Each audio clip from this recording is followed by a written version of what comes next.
এই সন্ন্যাসীরা বিস্কুট দাও।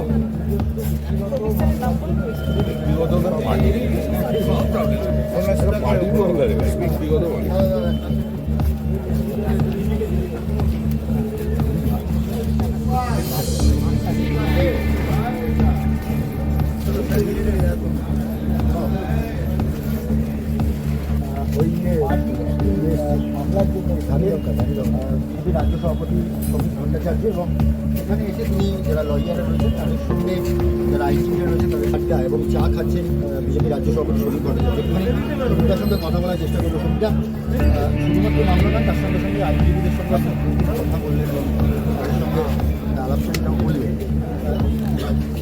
আর পশ্চিমবঙ্গে বিরোধী অবস্থানে থেকে রাজনীতি করলে মামলা তো থাকবে। নিজেও ভুলে গেছি যে কী কারণে এই মামলাটা ওদের জিজ্ঞেস করে যে রূপা গাঙ্গুলি মামলা আছে কতদিন আসা হয়েছিল। একাধিকবার এরকম একাধিক বিষয় হতে পারে এবং যারা